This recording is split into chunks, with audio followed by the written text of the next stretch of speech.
Hello, good evening, and welcome everybody.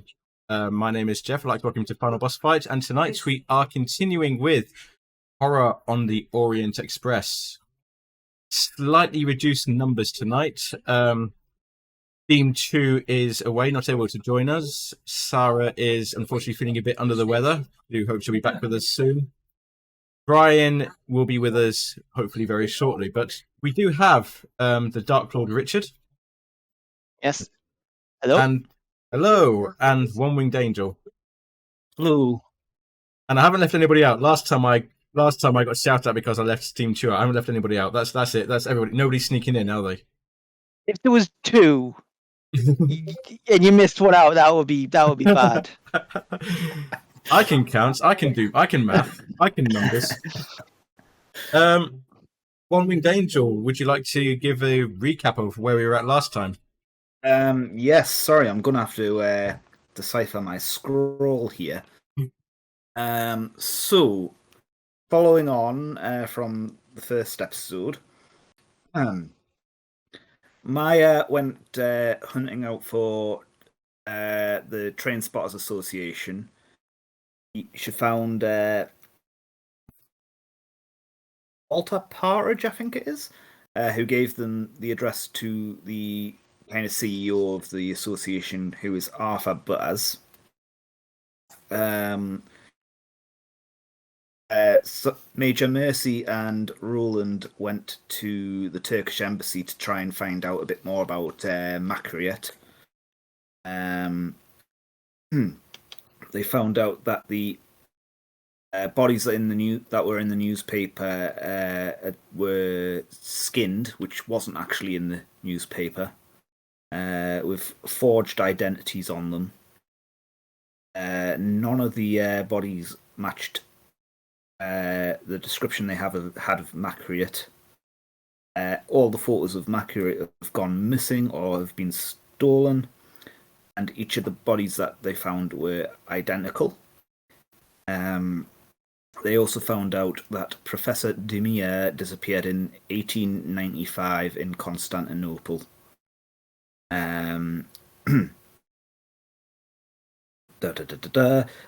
Maya goes to see Arthur Butters in the hopes of investigating the disappearance of Henry Stanley, who had bought a train set from Makriot.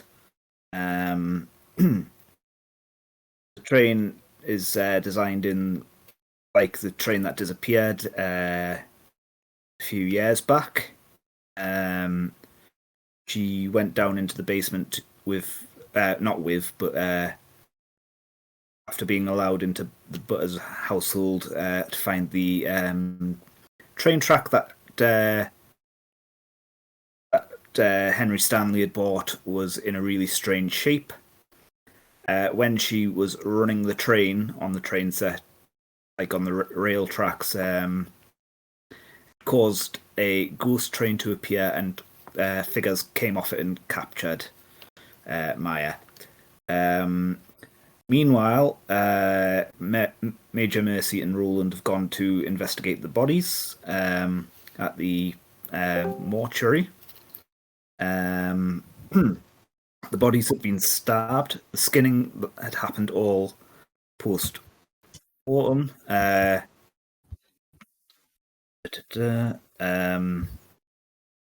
Muscles and skin had somehow been impossibly twisted. A curved blade, and all the passports seemed to be legitimate. Apparently, the people who the bodies belonged to died within hours of each other. Meanwhile, Maya wakes up on the London to Liverpool train that disappeared. She comes across Randall Alexis, Alexis, I can't remember how it's pronounced, who rescued her from the other passengers. Seems Maya has somehow been transported by the train set into another realm. Alexis is clearly insane, but you did find Henry Stanley. she looks out the window to see the train is travelling through a great grey void and goes a bit mad. And Randall has been, Alexei has been studying spells to try and get them out. Meanwhile, Major Mercy and Roland have realised that Maya's gone missing and go to visit Henry Stanley's landlady, who's called Atkins. They get Arthur Butter's address. They found the train track.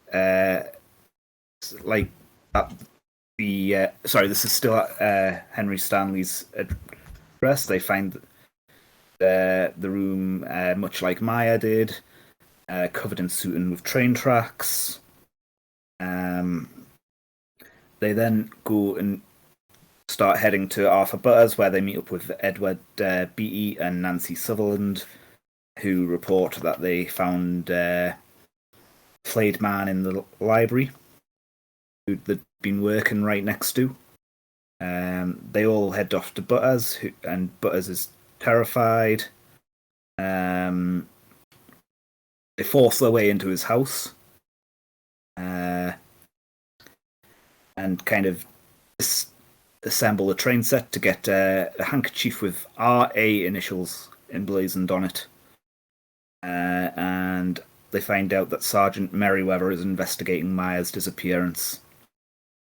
They also notice that someone of Eastern origin was listening in on their conversation at Professor Smith's lecture.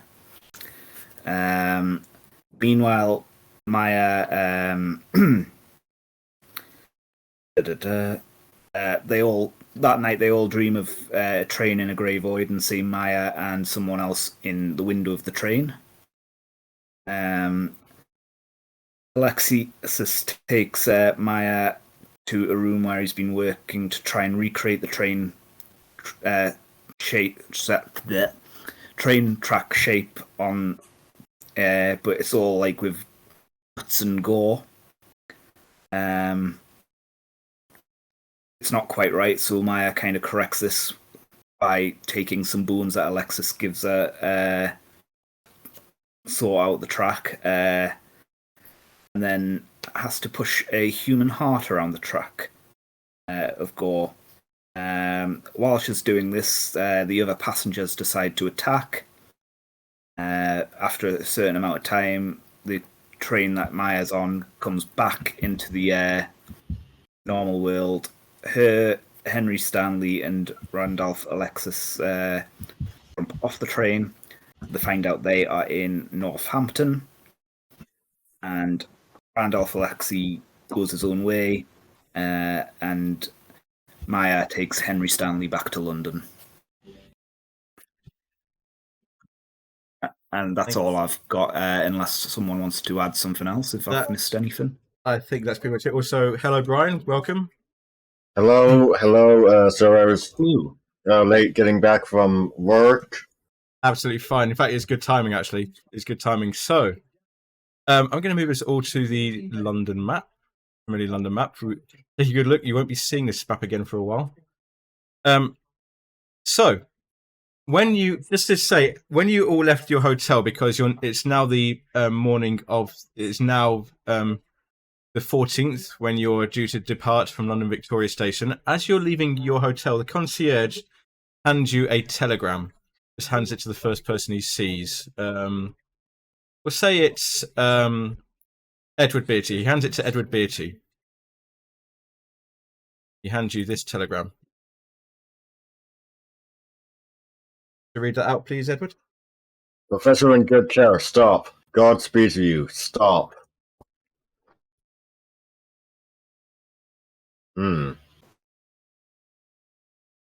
That's from Beddoes, was it? The Professor's butler? No name. There isn't a name, is there? I can't see one on the... It is unsigned. There is no name on it. I imagine he's trying to keep a low profile, but we know the professor was hurt, so Yes.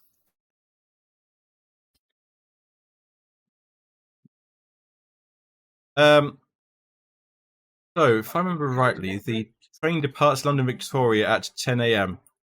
It's probably about 8 a.m. at the. You'd probably been there for a couple of days. Maya, did you say you wanted to visit somebody before you left? Yes, I'm going to drop Henry Stanley off at his place first and foremost. Make sure he gets back all right, and then I'm going to go visit Arthur Butters. And I'm just going to go and knock on his door in the full Victorian dress that I came back out with. So this would have happened. We'll say this happened on the 13th yesterday. So you knock on the door and he opens the door, just like still a bit shaken, from events of the past few days. He sees you, and you see like blood drain from his face, and he just like faints dead away. Looks like he's seen a ghost, which in his case he probably has. I just walk in and leave a note saying, "Thanks for letting me look at the train set," and walk out.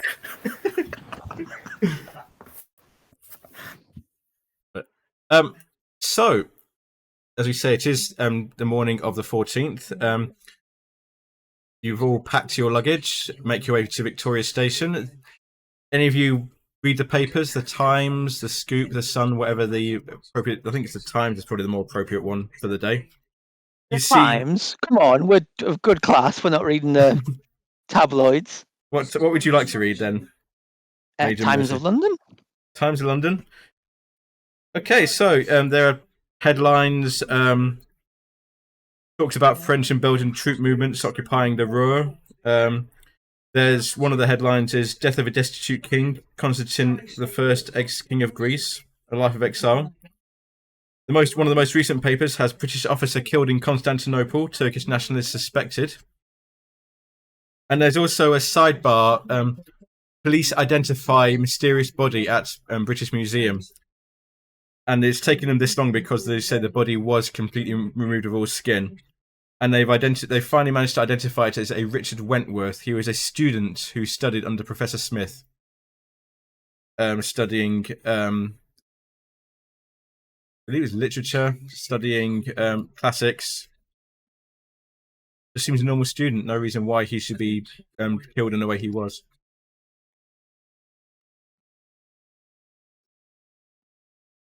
The part about was it British soldier being killed in Constantinople? Yes, it's on the headline of one of the papers. Yeah. Is there any more details on that? Just because that city's come up. Not that I have right now. Maybe you may find something about the political situation later on. Okay. Yep. So you all arrive at Victoria Station, and the train is there waiting for you. It's just like it's nothing too fancy at the moment. It's just like a normal train. You've got your carriages, you've got the side corridor, you've got compartments that seat up to 6 people. You get in there, make yourself comfortable. Your luggage is taken away and put on the baggage cars, and you're assured that it will be returned to you on the other side when you reach Paris. So you don't need to worry about that. So you take your seats on the train, arrange yourselves in a train. Edward, as you're sitting down the train, a scrap of paper flutters from your pocket. Mm-hmm. Hello, what's this? You pick it up. It's a stiff, sort of like parchment-like material, and on it is written, "The skinless one will not be denied." Well, that's just sinister. You do recognize it. You do recognize it as the same piece of parchment, or as you know it to be the same piece of human skin you found along with the body of poor Richard Wentworth at the British Museum.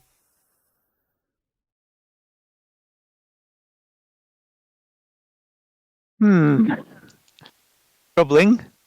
There's some connection here. The train. You think this is? Sorry, carry on. I was going to say, I imagine it's some manner of attempted intimidation.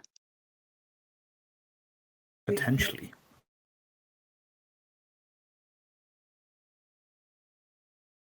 At precisely 10 o'clock, the train pulls out of Victoria Station to make the journey towards Dover. It's a 2-hour journey. However, Maya has brought along something for you all to read. So I pull out the book that we dug out from the professor's floorboards and kind of say, hey, we found this a little while back the other day. Maybe we should give it a read. It's got lots of information about this Demir blokey. So, just to remind you, the handout, Professor Smith's 1893 diary recounts his first year as a professor at the City and Guilds College of the University of London. It includes descriptions of lectures, anecdotes heard at the Oriental Club, and notes from his studies in anthropological history, I can say that word, anthropological history and literature and the occult. The bulk of the diary concerns a strange affair involving his friend Professor Demir from Constantinople, and a journey taken by some London friends on the Orient Express to solve the matter. This handwriting becomes difficult to read in this part of the diary as though the events disturbed him. Telegrams and letters from a Professor Demir are tucked into the bindings. And now, we switch. So, and now I can move us to a new map.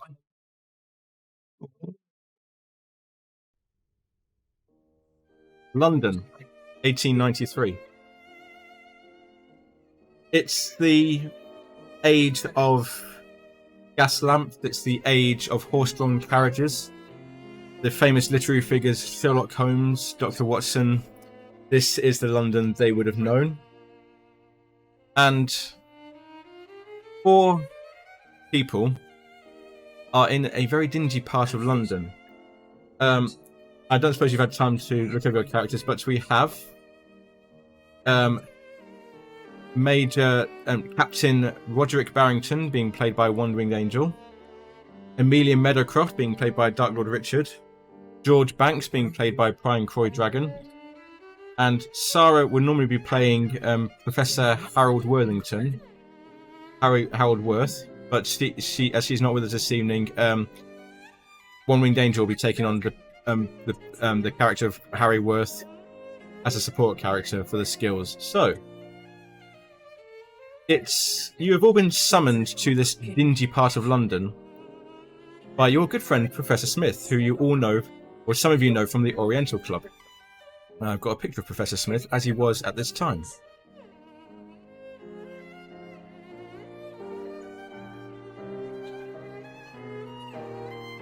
This is Professor Julius Smith, 29 years old. Not quite got the same sort of round, rotund figure and walrus moustache as he would have in later years. This is his first year as a professor, and he has called you out to this dingy part of London under mysterious circumstances. And where is the Oh first? my god. She kind of looks like La Faller from Riki Tiki Tavi, specifically in the Chuck Jones adaptation. Oh boy. So, each of you would have received this message. Someone like to read this out? Message from Professor Smith. Sorry, Richard. No, you go, Robin, you start.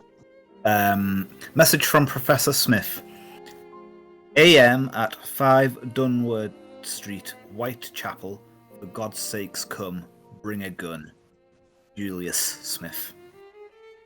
And I believe, well, all but one of you has weapons. You've taken this warning to heart. You know Professor Smith is not one to beat around the bush. Put across, that's where your characters are. And I'll move us to this map, Durward Street. Now, Durward Street is a very disreputable part of London. It's a very run-down part of London. It's a very abandoned part of London. The drunks that you normally see hiding in doorways, the ladies of the night that ply their trades on street corners, are absent here, and with good reason. Because Durward Street once had the name Bucks Row. And 5 years ago, one of the victims, the first victim of the famous Jack the Ripper, was found at the end of this street. At one end of the street, there is a school for poor children of the area. At another end of the street, there is a professional horse slaughterers. But you have come this way in a horse-drawn cab, and as you get off the cab, you see your friend Professor Smith pacing in front of a doorway. Would anybody like to make a spot hidden, please? Let's get these skills rolling.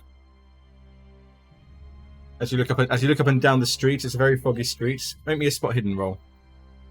Everyone or everyone.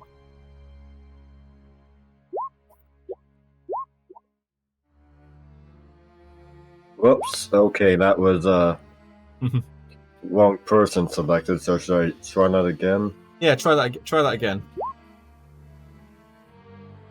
So I see. So Edward Beachy's got a better run than George Banks. It doesn't matter. It came out as George Banks anyway, so I'll take your first one. So George and Harry Worth, you look around and you think you see someone at the end of the road who appears to be wearing a red piece of headgear. But as you look again, he seems to have disappeared.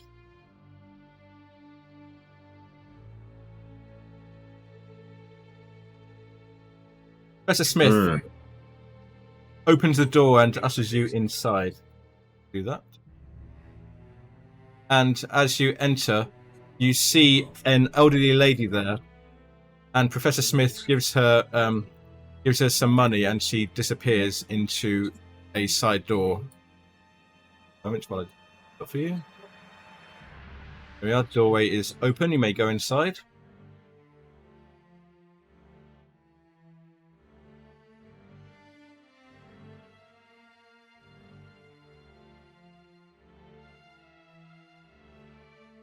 And as you're walking in, Professor Smith tells you that the landlady's name is Mrs. Grimm, and he called the police after he says 4 nights, 2 very disturbing nights. He finally called the police. He says, you better come up and see this. So I'm just going to transport us all up the stairs, and Professor Smith opens up this door down here.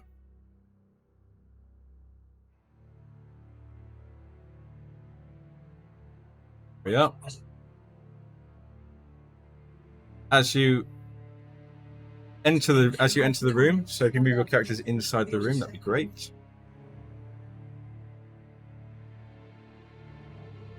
As you enter the room, it's a very darkened room. Lit only by a couple of candles on candlesticks. And really the first thing that hits you is the smell. Smell of old fish, smell of offal, guts, ancient vomit. There is a bed in the room, and on the bed is a very, very pitiful figure indeed. He's withered, he's folded in on himself. You can see his skin like it's paper stretched over bones. You can see like all his ribs. He's only wearing some underwear. You can see he's got you can see his ribs and his bones through his skin. He looks like he's in a very, very bad way, like he's almost near death. He also appears to be wearing something red on his head. Standing over him, trying to examining him as best as possible, is a man wearing a heavy cloak, like he's not been there long himself, wearing a top hat. And as you enter the room, this man stands up and says, "Well, I don't know what to tell you, Smith. This man, I've never seen anything like it. This man looks like he's wasting away.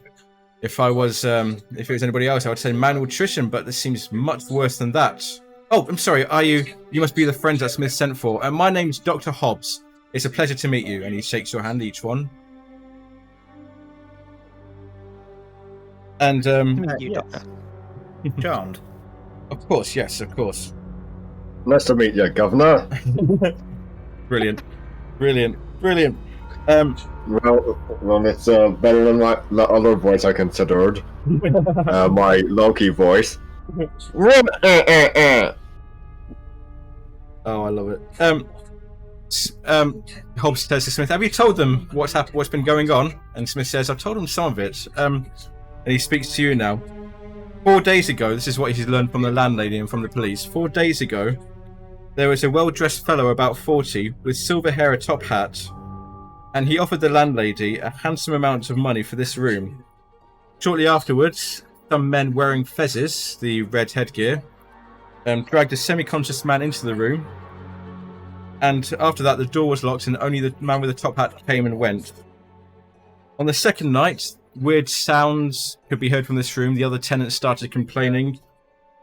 They also said that they'd seen strange shadows on the landing. 2 nights ago, there was shrieking and thumping, and the landlady, Mrs. Grimm, was going to call the police, but the man in a top hat offered her some more money to keep her quiet. He said the man was his brother who was afflicted by drugs, and he was trying to recover. But this night, things could not be ignored. Shrieks of agony burst from the room, and unearthly noises, rattles and thumps shook the whole building. In the end, the landlady, Mrs. Grimm, sent one of her tenants to find the police. At which point, the man in the top hat, the men in the fezzes, disappeared, leaving only this body, this ancient, decrepit body, on the bed. The police came in and they called a police doctor, Dr. Hobbs here, and Dr. Hobbs nods. But they decided that when they saw that it was some sort of an injury, better be dealt with the hospital, they left. The last thing this man on the bed spoke before he passed out, he whispered the name Professor Smith. And that is what. And Professor Smith looks at the bed and says, "My friends, I think I know who this person is. I believe this man to be Matthew Pook. He is a student of my friend Professor Demir from Constantinople." And Hobbs says, "I don't buy it, Smith. Look at this man." He turns to you. "Look at this man. How old do you think this man is?" Ancient body, bones, skin stretched over bones. How old do you think he is? Oh, it's impolite to ever estimate a person's age. Humour me. 70? Yeah. 80? 70, 80, that was my thought as well.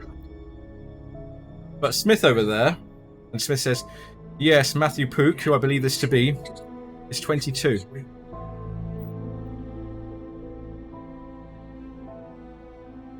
That's unbelievable. Amelia will move closer to Matthew. Mm-hmm. And just sort of, can you communicate, Matthew? Can you hear me? He is just unconscious. There's like no response to it whatsoever. As you get closer, actually, you see around his arms is like pieces of leather, as if he'd been tied down until recently. Same around his legs as well. Who had restrained young or old Mr. Pook? We believe it was the man in the top hat and the men in fezzes. I do have some suspicions, but I have to confirm them. And Dr. Hobb pipes up, "That's all very well, but what really beats me is that." And he points to the man's head. And Amelia, you're the closest. You look at the head of Matthew Pook. He's wearing a fez. The conical, I've got one. The like conical, half conical, red felt headgear with a tassel and a black band around the brim. And it's there on his head. What? It's just a hat? Look closer. What? Take a good look. I will have a good look. Okay. So as you bend down and really take a look at the fez, you see the following, and you can relay this to everybody else. the fez itself is you're used to like fezzes. Maybe you've seen fezzes before, kind of like red, kind of bright red. This fez is the color of old dried blood, foul smelling, as if it was soaked in oil and then dried out. As you look even closer, you see that inscribed on its surface, all over it, are strange symbols. And in the candlelight, as the candlelight flickers, they seem to writhe and twitch. I don't know what your score is for this, but make me an anthropology roll. Ooh. All of us? I'll ask Amelia, because Amelia is the closest. You don't get this in D&D anthropology rules. Oh dear, I am not rolling terribly well. That's okay. Oh, they don't mean anything to you, but they make you feel uncomfortable as you look at them. And as you bend closer, you think you can hear a low hum? Sort of a whispering? Anyone else hear that, Dr. Hobb? Can you hear that hum? Dr. Hobb just doesn't really say anything. You want to bend closer to try and see? Hear the hum at all? Only Amelia can hear the hum. Amelia's the only one who can hear the hum. I'm assuming Amelia would have a handkerchief of some sort. Mm-hmm. And I will sort of put it around my hand and then I will pluck the hat. You try to pluck the hat, but then you notice the third thing about it. You notice where it's on his head, the flesh of his head is growing into the fez, pushing through the hair. It's attached. Oh dear, that really shouldn't be. And as you touch the fez to try and lift it off, I'd like you to make a Constitution roll.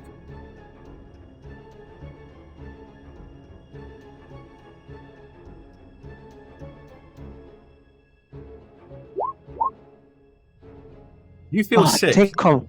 You feel. You want to try? You can try and use luck on that if you wish to. No. If it's just a question of feeling sick, incredibly sick. Like you do feel like you're about to bring up everything you've eaten in the past few hours. And you will lose 3 magic points. You have to go to your sheet for that. It's not on the character token. Yeah. 3 magic do I points. have magic points? I think everybody does. Yep, you will have magic points. As you touch the fez, you feel it sucks something out of you. And now you realise that the whispering that you heard is coming from under the fez. It's a language you don't recognise at all. I would like you to make me a sanity roll. Yeah.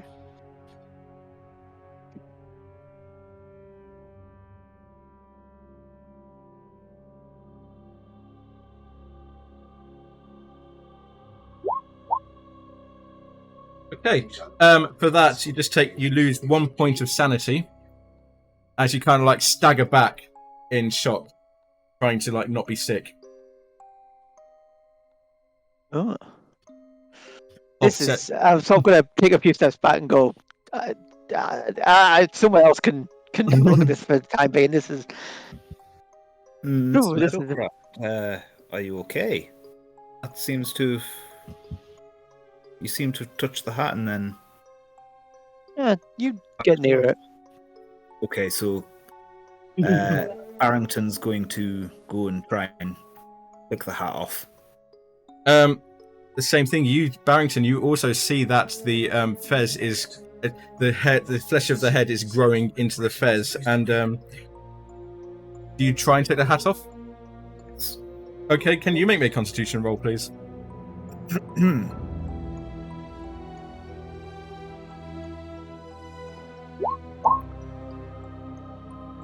You are made of strong stuff. You've fought in wars. You know what it's like to be in the presence of death, and you manage to maintain your composure. But you still lose 1 magic point as you feel it drained out of you.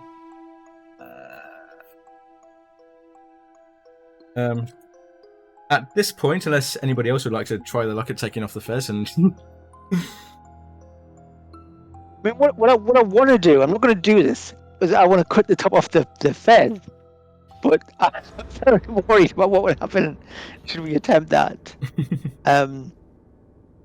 So I'll take a few breaths, sort of, clear my system.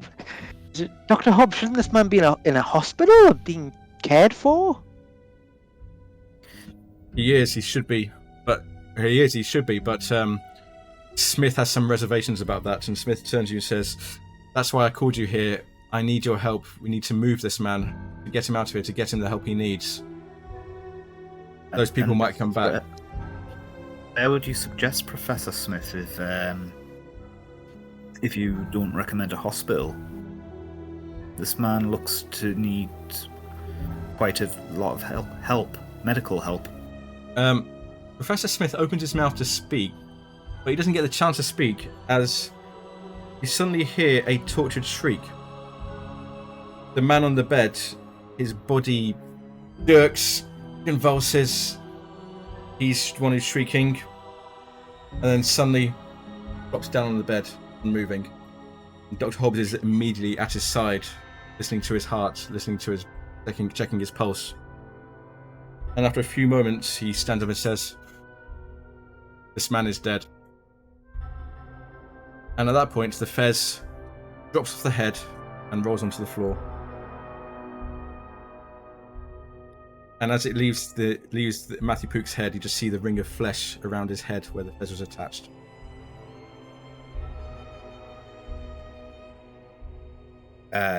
Is it like the entire skull's gone, or is it just like... No. His head is still there. It's just like a hairless ring around his head where the fez was attached.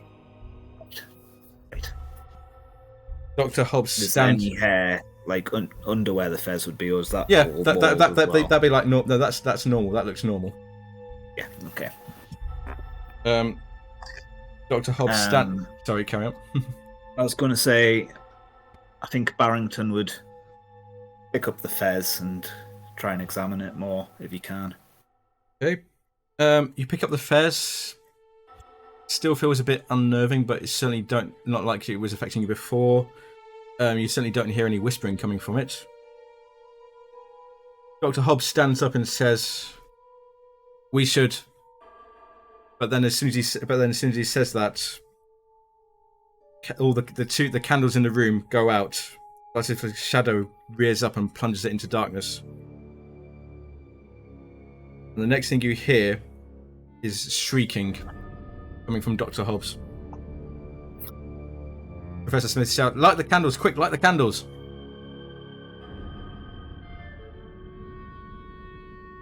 Barrington would charge and light the candles if he can. Does he have any matches or anything? We say you have matches. I'm not with all that. I'm going to say, who are you shut at, Smithy? You light the candles! He was moving towards the table at the time to light the candles, and as you do so, you are greeted by a horrifying sight. Where the body that was Matthew Pook, it's now wrapped its arms around Dr. Hobbs, and you see the head that you saw before had hair seems to have elongated in the mimicry of the fez. His face is stretched back over his skull, his teeth are sharpened to needles. His tongue is now as long as a necktie, ending in disjointed members. And you look as he bites down, as he grabs Dr. Hobbs' head and bites down on his face. I'm going to say, Dr. Hobbs said he was dead, right? He did. I don't And then- necessarily think this is time for questioning that. No. though. No, then I'm going to shoot it in the head. Okay, you're gonna shoot it in the head. Okay, one moment. I just want to be charged for murder. I can say the doctor said he was dead. At worst, I've shot a dead body. So you're getting ready to shoot it. What is everybody else doing? I'm going to pull out my saber. You're going to pull out your saber. Very well. Lord Banks, what are you doing?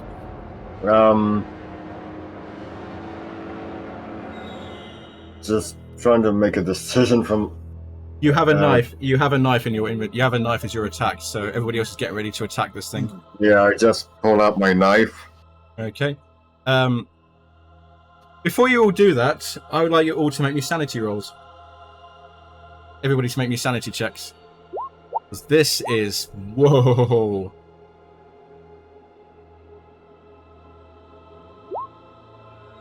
Woo! That's a good one. I hope that's not your only critical success of the night. And has Amelia Medicroft made a sanity roll? You have. Okay, Yeah, so if you pass the sanity roll, take 1 point of sanity damage. Barrington, you're the only one who failed. Oh, you also take 1 point of sanity damage. Yeah, hang on. Just adjusting the sheets.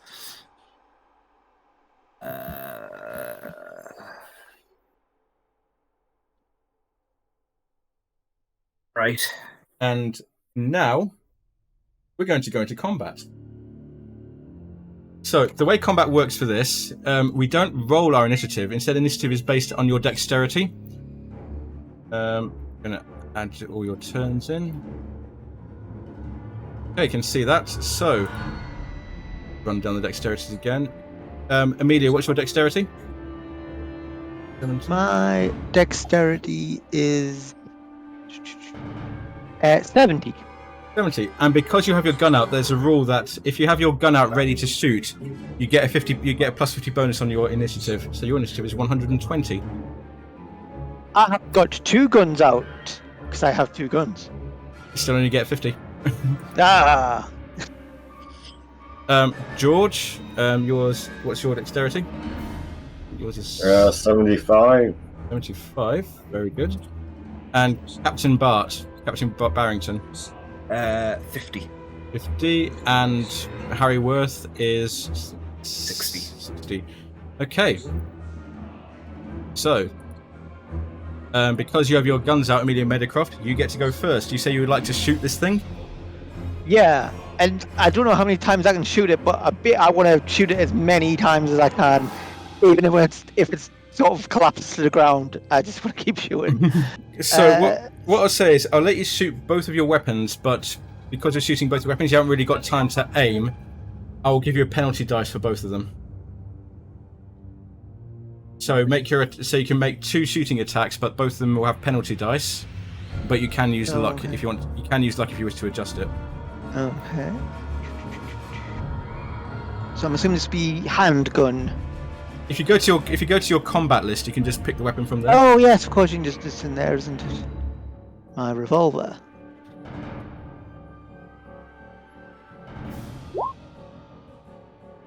And do your penalty for that. Click the bonus penalty button. Mm-hmm. That's 80. That turns it into an 83, I'm afraid. So that one misses. Second attack. Once it was 53. I've got here plus 8. No, it's not. The bonus. The penalty dice replaces the 10. The 10's not the. So it essentially acts as another 10's dice. Yes. I'm glad you fixed. I was going to take issue with that. That math there. Yeah. So right. So it's not 53. That's 83. And your second gun. Yeah.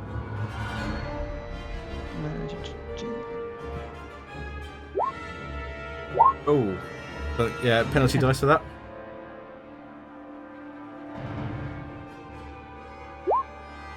$53.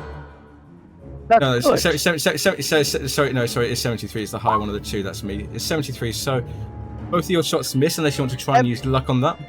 Yeah, I want to use some luck. I'm not missing twice, I'll tell you that. That would be 8 points of luck to turn that into a hit. Yep.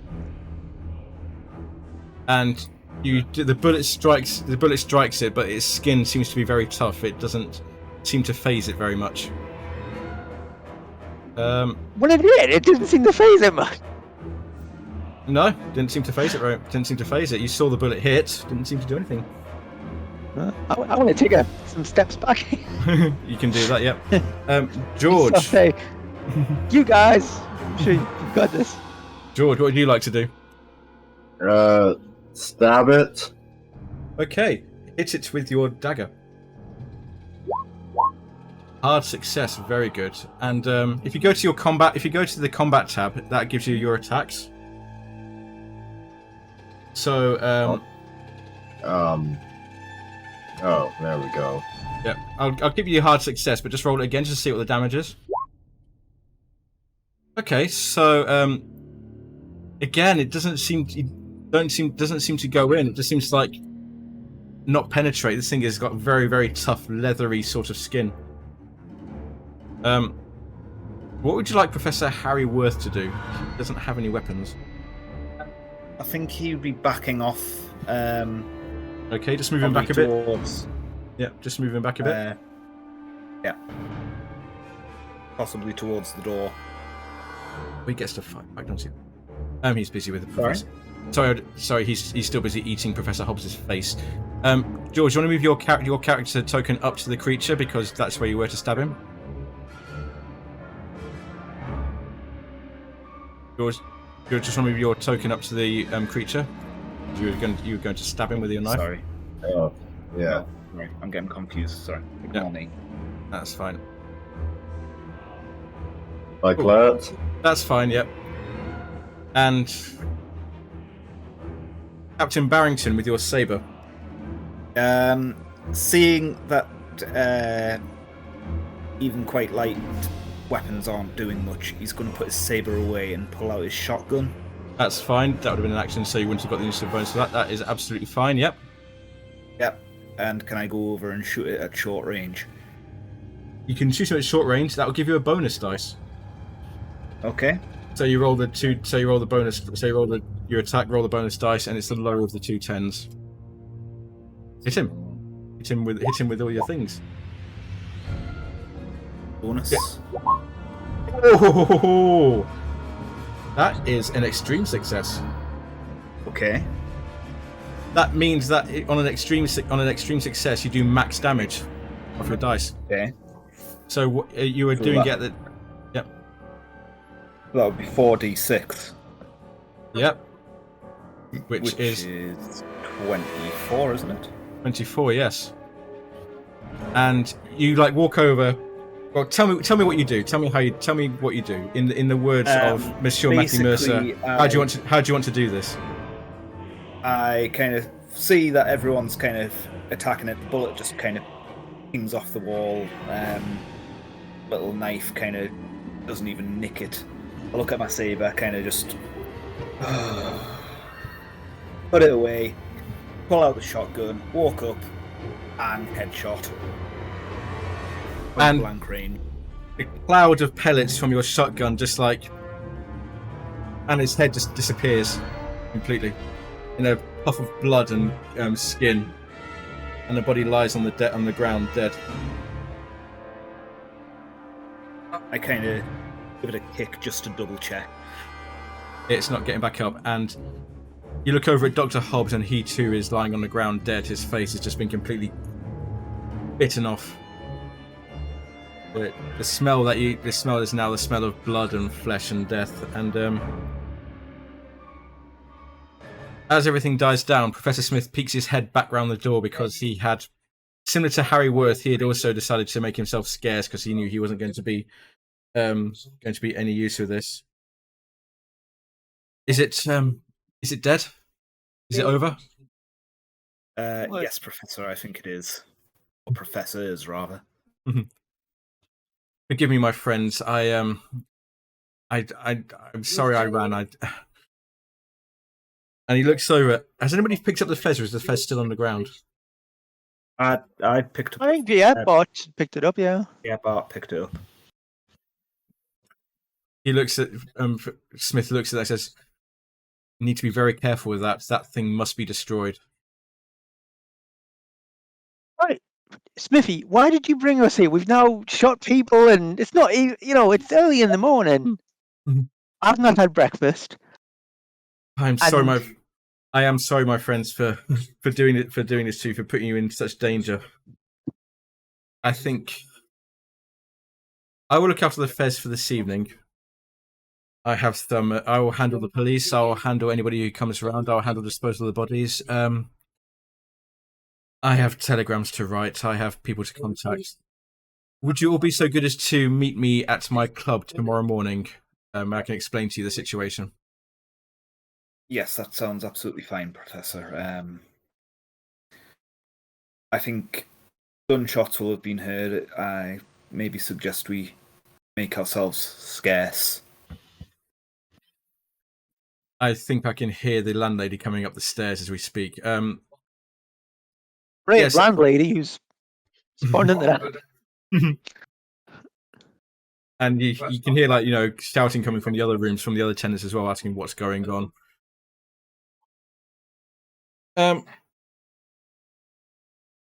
So if you're happy for him to take the fez with him to his home in St. John's Wood,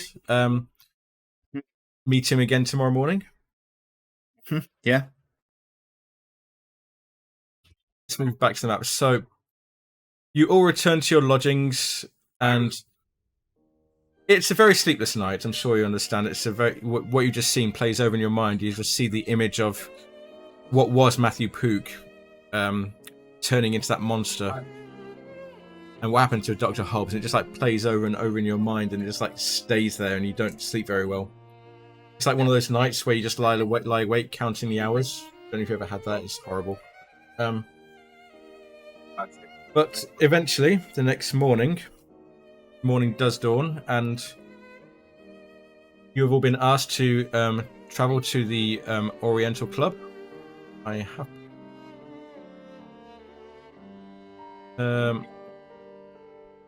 the Oriental Club, which is number 11 on your map.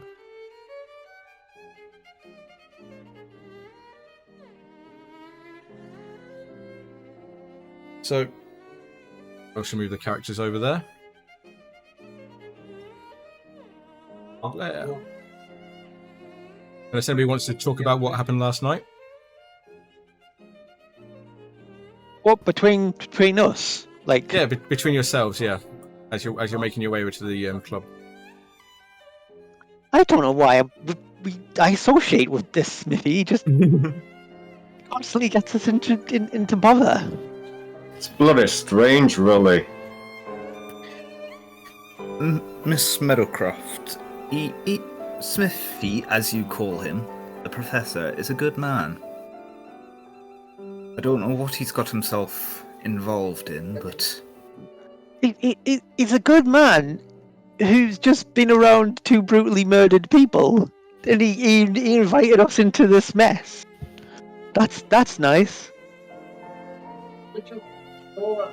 yes, but you can handle yourself, my dear girl. I mean, you did a lot of travelling on your own. Maybe he's seen that as a promising feature. It is not a question of whether or not I can handle it.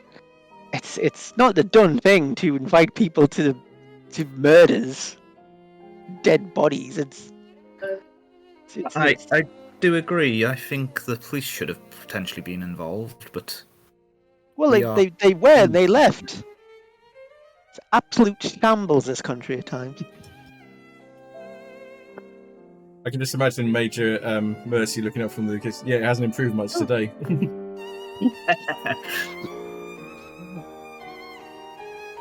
So, as you arrive at the club, you see Professor Smith waiting outside. There is a nearby cafe where Smith invites you to, where you can talk. So, over breakfast pastries, coffee, Smith... he looks tired, he looks shaken, he looks like he's had no sleep whatsoever. He puts down a sheaf of telegrams on the table in front of him, and there's also a chocolate and peppermint striped hat box also on the table. Can I ask the waiter or people if I could get some champagne? It's very early in the morning for champagne, sir, but I will see what we can do. First of all, not sir, madame, fine, but Well, I think champagne's it's a wonderful way to start a day. It can only get better. It's good and sets the tone. He disappears and he reappears a few moments later with a bottle of champagne, and 5 champagne flutes glasses. Oh, I only wanted the one glass. Of course, forgive me, Yeah. madam. If I don't particularly want champagne, I want a splash of rum with ripped up mint leaves, lots of ice, and some ginger ale, please. And it's got to be shaken for 5 minutes straight. I will see what I can do, sir. Thank you. As you sit down, have your drinks, Professor Smith begins to talk. He says, my friends, I must apologize again for getting you mixed up in this. If I'd known what would happen, I certainly wouldn't have called you. But I suppose I should tell you the whole story. And he pushes forward a telegram towards you.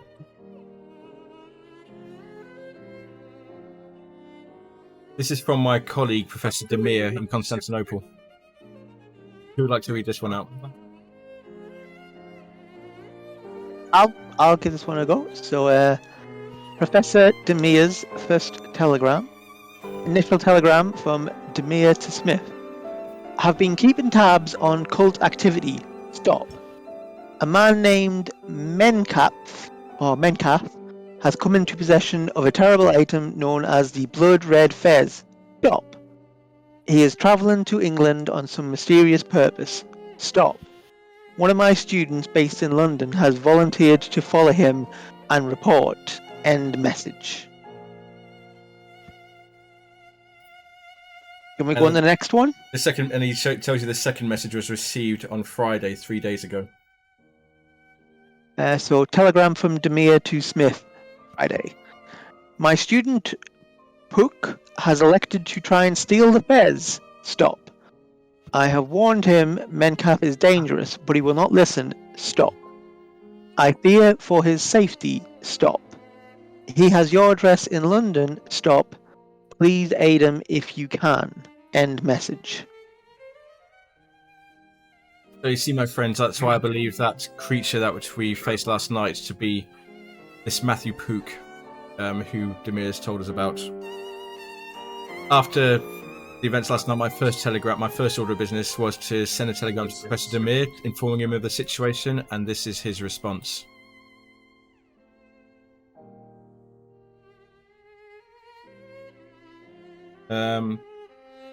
Barrington, do you want to read this one out? Yes. Professor Demir's recent telegram. Telegram from Demir to Smith, Monday. Fez is very dangerous. Stop. Possible to destroy. Stop. On no account wear it. Stop. Have trusted allies bring it by all speed to Constantinople. Stop.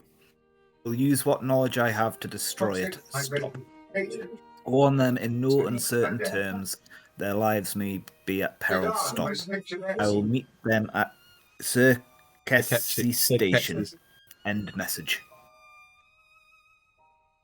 And he leans back and he says, my friends, I'm sorry to have involved you, but I must ask you, there's nobody else I can trust with this. Will you take this? And he pats the hat box next to him. Professor Demir in Constantinople. I can trust nobody else with it. I would go myself, but I don't feel it's safe for me to travel east again. But it is safe for us to travel east with this deadly item people are killing people over. It is a lot to ask you, I know, but as I say, this thing must be destroyed. Professor Demir is a good man. He's a very knowledgeable man. He will be able to, once you get it into his hands, he will know what to do with it.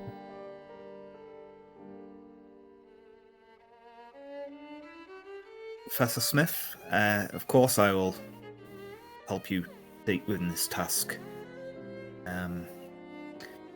Whoever the rest of you come or not is your own choice, but I am certainly willing to take up this burden. Will our expenses be covered? I've also been. I'm glad you asked that. I've also been in contact with a Baron von Hoffler in Austria, and he has agreed to finance this trip. We believe the best option is for you to take the Orient Express. It's the fastest way to Constantinople, 3 days over ground to Constantinople, and Baron von Hoffler has agreed to cover the cost of it. But the Baron has also said he will meet you at Vienna. He believes he may be able to help you. And is there a per diem? Von Hoffler has been generous enough to cover all expenses of the trip, so whatever you spend in pursuit of this, he is happy to refund. My pursuits are very varied in how I will pursue it. Then you and Von Hoffler will find common ground, I'm sure. He is a very strong fighter. He's a very good man, a very strong fighter against evil forces, but he is somewhat unique in his ways. But he's a man you can trust implicitly.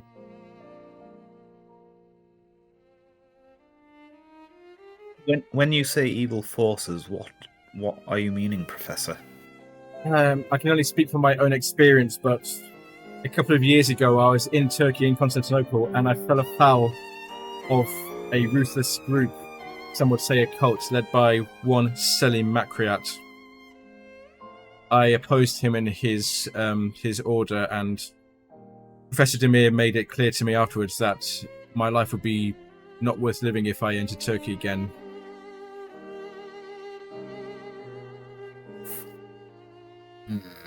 Smithy, what is it you teach again? What's your area of expertise? Anthropology, literature, and occult. I thought you academics would have a quieter life than this.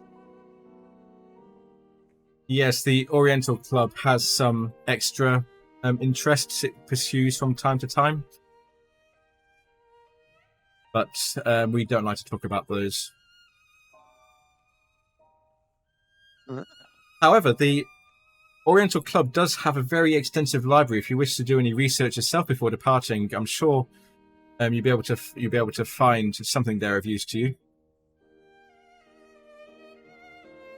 Members only, I'm afraid. Oh, so that would exclude myself? Yes, it would be Barrington and Worth. Barrington and Worth would be able to access the library in the Oriental Club. I think this might be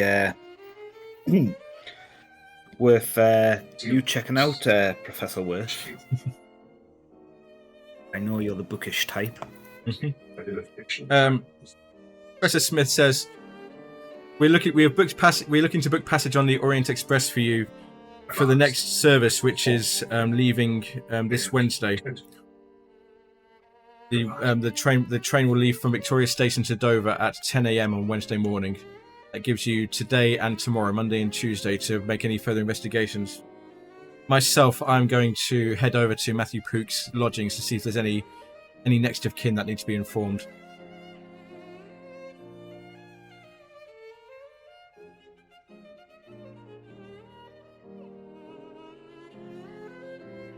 Well, if our experts who are allowed in this club want to investigate, I shall busy myself with something or other.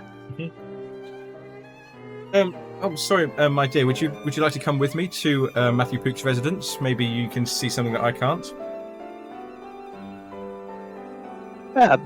Very well. I'm always happy to go on a trip. And he turns to George Banks. Would you like to accompany us, or would you like to pursue something else? Just to let you know, several things you can do here. You can, as you said, people go into the Oriental Club for the library, people go into Matthew Pook's residence. You could return to Whitechapel to see if there's any clues left in the house. Up to you. I'll accompany you, Governor. Of course, you'd be most welcome. Oh. Let me just get some locations available.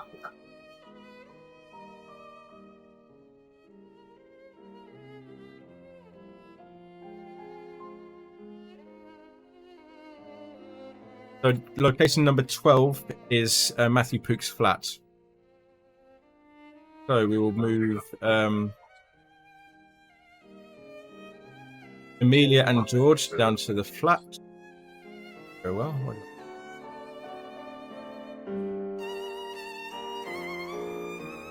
There. And Barrington and Worth out at the club.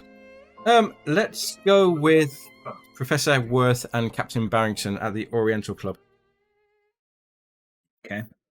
So you've been here before. It's like the very quintessential big rooms, roaring fires, huge armchairs, people sitting in armchairs, reading papers, smoking pipes. You are shown through this the main area into the library, and you are surrounded by books, newspaper clippings, disorganized files everywhere. And in your research, could you please make me right? So this needs a combined roll, a combined library use and Turkish roll. So I will allow Barrington to make a library roll, library use roll, and for Worth, could you make me a Turkish roll for a roll in either Turkish or Persian? Just give me a second.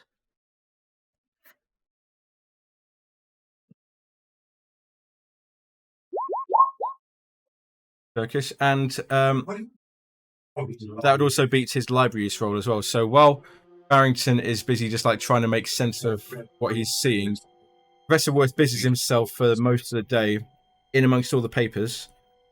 And you look over and he's just piecing together, looking comparing, cross-referencing different books, different information.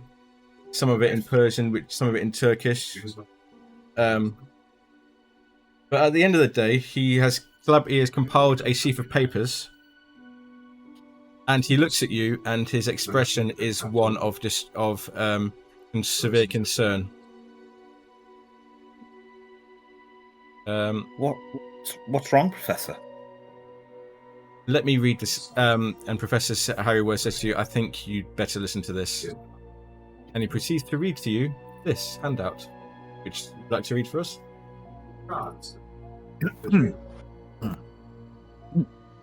Sorry, just let me take a drink. Extracts from the Apocrypha of the Fez. From the history of the blood-red Fez. The blood-red Fez was ever an evil thing, made in the name of unspeakable powers. Powers so awful, no sane man would even set down their names.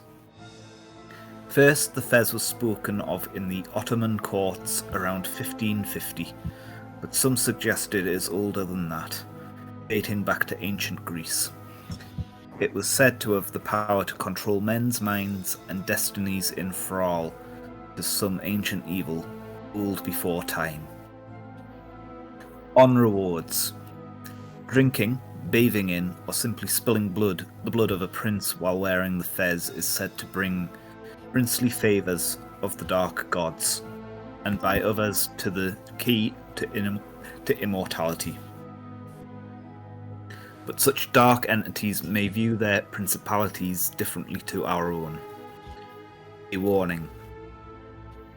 Pay heed to this warning, that wearing this abomination called the blood-red fez will bring calamitous ruin upon one, as one renders up one's soul and one's mind to the unearthly will of the fez and its terrible masters. Only those most skilled in the ways of the dark arts can hope to survive such a thing, and for them, perhaps, the price is even more terrible.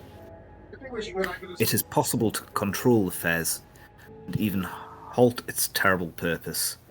Seekers after dark knowledge should consult the book The Whispering Fez. And once Professor Worth has finished reading it, there's more notes than just this that he's found. And once he's finished reading to you, you both feel somewhat disturbed. You both lose 2 sanity points. But you both gain 2 points in your Cthulhu Mythos skill.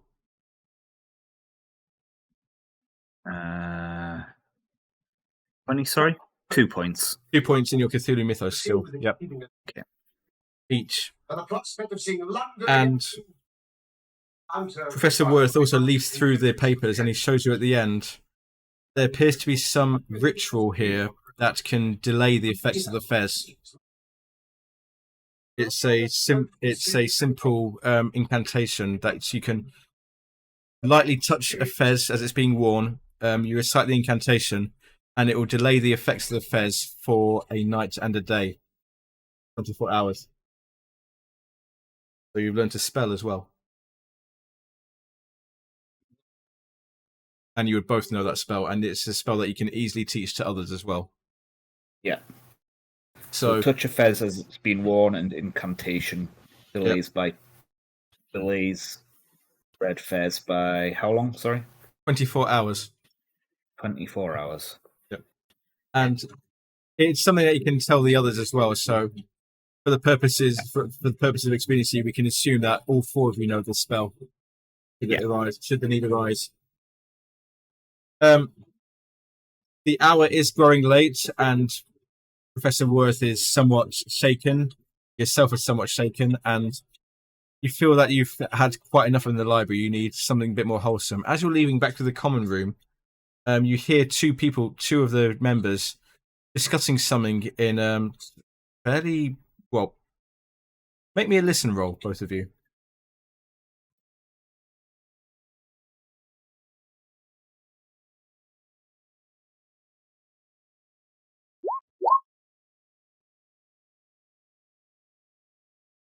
And extreme success. Wow.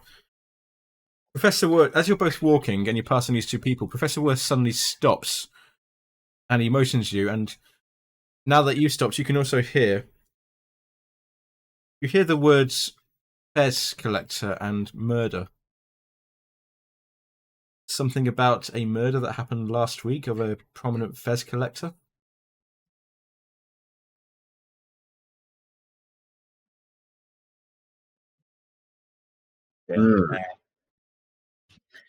Art is going to kind of walk over and kind of say, "What's this gossip you're talking about, chaps?" Oh, Barrington, so good to see you. You must have heard about this murder of the fez collector out in Rotherhithe, Joshua DeVore, with the living at the wonderfully named Blithering Street. Have we not heard of it? Oh, it's been in all the papers, and he shows you the paper that they're looking at, and the Rotherhithe fez murder. Barrington, as he shows you this, do you want to read it off? I'm sorry I'm making you read all these things. It's all right, don't worry. Newspaper article from London Times. The Rotherhithe fez murder. Cowardly killing of elderly fez collector. Criminal gang still at large. Last Thursday night, elderly fez collector Mr. Joshua DeVore, aged 70, of number 3 Blithering Lane, Rotherhithe, was murdered during what police say was a burglary of his Rotherhithe residence. Described as eccentric, but essentially harmless, Mr. DeVore was brutally bashed to death with a blunt instrument and his house ransacked. Mr. DeVore was noted for his collection of fezzes from all over the world, as well as fez-related literature and memorabilia. No fezzes appeared to be stolen from Mr. DeVore's extensive collection of that particular headwear. A glass case containing examples of fez literature in rare books and manuscripts was overturned and smashed. Police suspect the damage was done in a mad search for money by the perpetrators. Inspector Kendall of Scotland Yard believes it is the work of a local burglar gang terrorising the vicinity. These rogues are getting bolder. It was only a matter of time before someone was done to death. The inspector assured the Times reporter that the gang would be apprehended and feel the full measure of the law. Rotherhithe residents are urged to secure their premises at night and to take precautions towards their persons. And just to put it on the map, this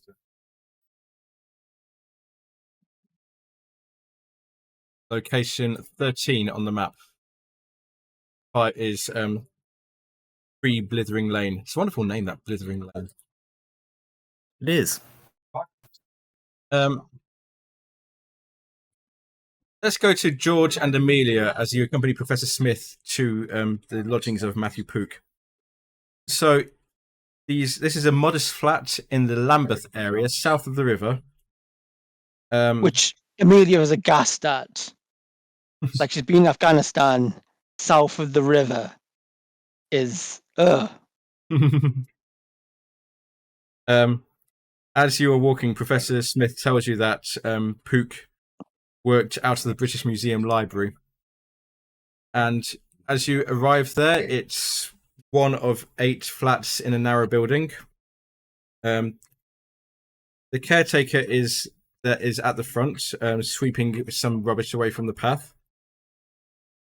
And he looks up and he says, "Oh, good day, sirs, madam. Josiah Griggs, caretaker of this building. What can I do for you?"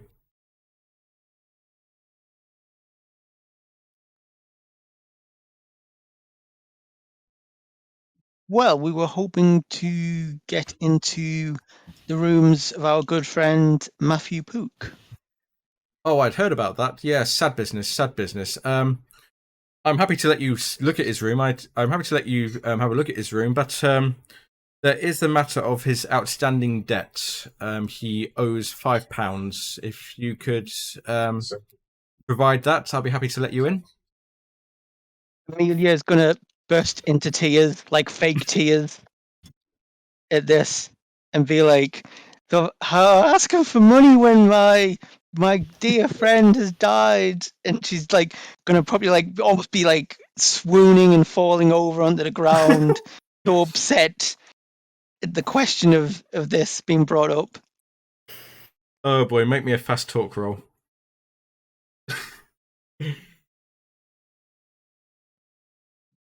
Fast talk.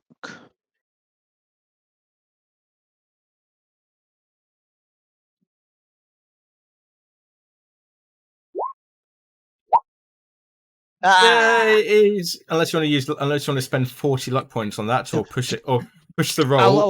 I'll push it. Absolutely push it. So when you push it, what it basically means is that you're repeating the same action. So more more theatrics, more wailing, more. Oh yeah, like it's getting like it's absolutely Shakespearean at this point. Whether it's good Shakespearean, is matter. Let's find out. So do I just roll again? Yeah, just roll it again.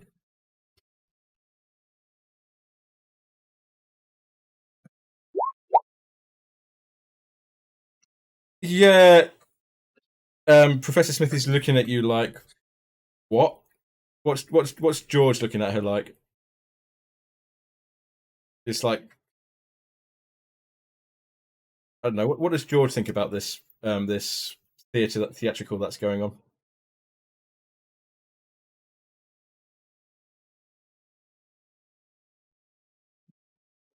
George is just staring with a raised eyebrow.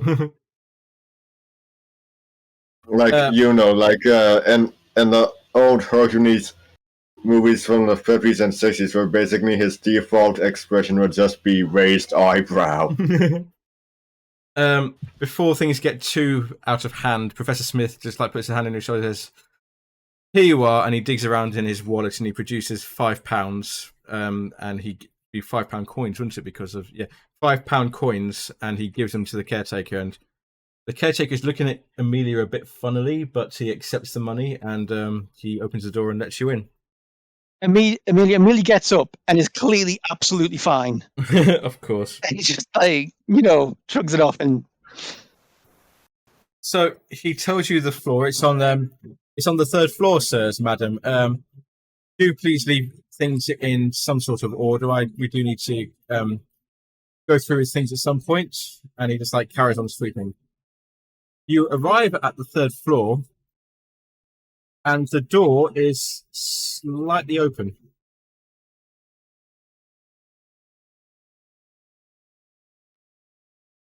Can I listen to see if anyone is inside? Yeah, both of you make me listen rolls. Amelia and George make me listen rolls. Listening. Yeah, please.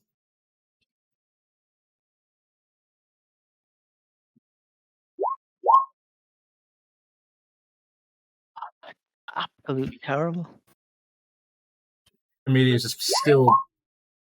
Okay. George, do you want to use some luck to make that into a success? If you you can reduce your luck by 4 to make that into a success if you wish.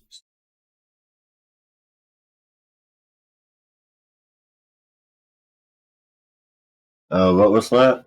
You can use... Do you want to use any luck points to turn that into a success? Sure. 4 luck points. Reduce your luck by 4, and that becomes a success. Okay. You don't need to roll it, just like reduce the number. Okay. But George, you hear the sound of someone inside the flat, and it looks like they're searching through things. You've done this sort of thing yourself several times. You know what the sound is, and it sounds like someone's searching through papers, searching through books, trying to be quiet about it, but you just managed to hear them.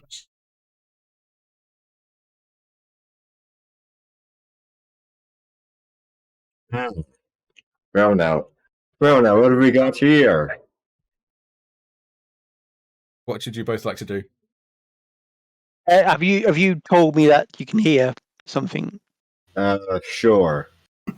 I shall draw one of my guns, but sort of try to be discreet with so it's not just on display. Okay. And then we'll go in if that's amenable to everyone. Mm-hmm. So you burst open the door? Or can I kick it open? I know she'd be wearing a dress, but I really want to kick it open 80s action cop film style. I'll allow it. You can kick it. You can kick the door open. You find it's a man wearing a flat cap, and he's just digging through papers, throwing papers behind him. And he turns around and he sees you enter. Remind me, Smithy, were we shooting people with feathers or flat caps? I've forgotten which one we were on the lookout for. And he says, "Hey, no, there's no need for that. There's no need for that." This is what the man is saying. No need to get all violent like that. What are you doing here anyway? We are here to go through the effects of our good friend Matthew Pook. Good friend, eh? Good friend, yeah, I believe that. I suppose I should introduce myself. My name is Bentley Burnham. I'm a reporter with the Birmingham Daily Post. And he hands you his credentials, a card and a paper, so that he's a reporter with the Birmingham Daily Post.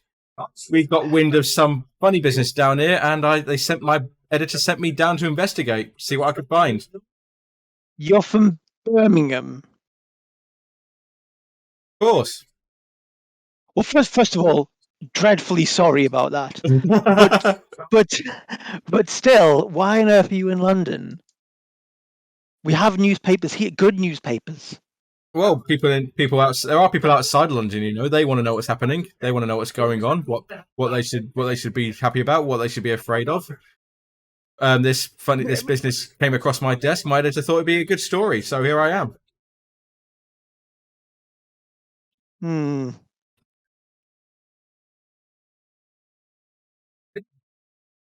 Can I see if he's telling the truth? I suppose I don't, insight or psychology. That'd be psychology. That would. Oh, I suspect I'm not going to be very good at that. Yep, I'm not. We'll give it a go.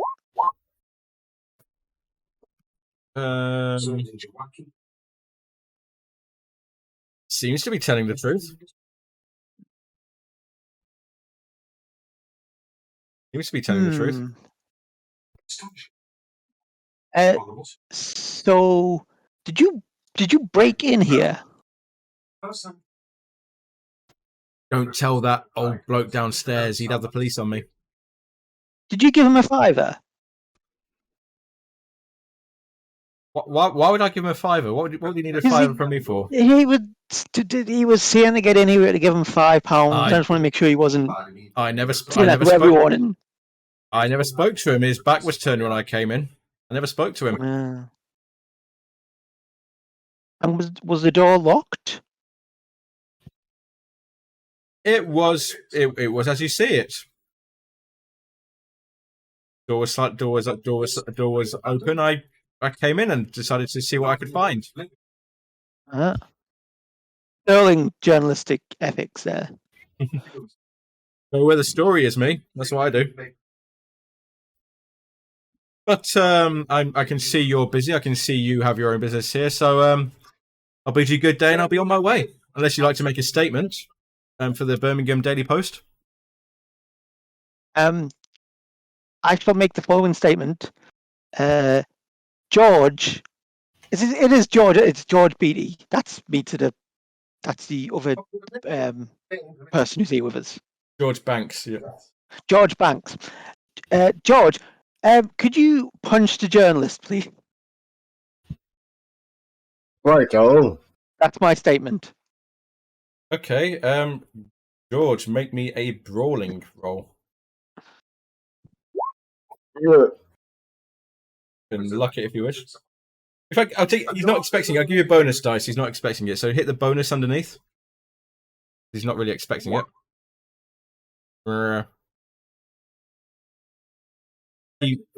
He just like, hey, what's that for? He just manages to duck out of the way. Hey, what's that for? I'm going. I told you I'm going. And he'd like, we don't want you to go. You don't want me here. I'll just be in the way. Well, first of all, have you taken any of my dear friend Matthew? I mean, I called him Matty. Have you taken any of my dear friend Matty's possessions? I'm taking anything. I'm taking anything. All I've got is I just came here searching for anything I could find for the story, but doesn't seem to be anything here.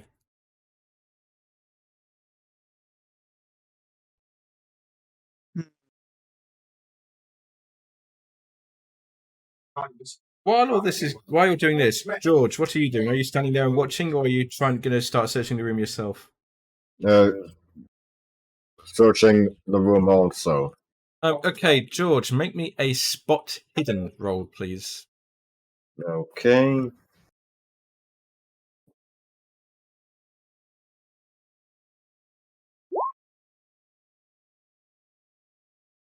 As this conversation is going on between Bentley Burnham and Amelia Meadowcroft, and Smith is just trying to keep the peace as much as possible, will you look through some of the papers on the desk that Burnham has thrown around, and you find a slim volume, Journal of Matthew Pook. You can either read it now, have a look at it now, or wait till you leave this place. I think for when we leave this place. Okay. But you have the journal. Good. Back to Burnham and Meadowcroft. Burnham is still spluttering and protesting that, freedom of the press, right to hold me here. Just let me go. What is Meadowcroft doing? I mean, essentially, I want to search him to see if he has taken anything. So I might just empty your pockets and that sort of thing. Okay, you do me a spot hidden as well. As you search him.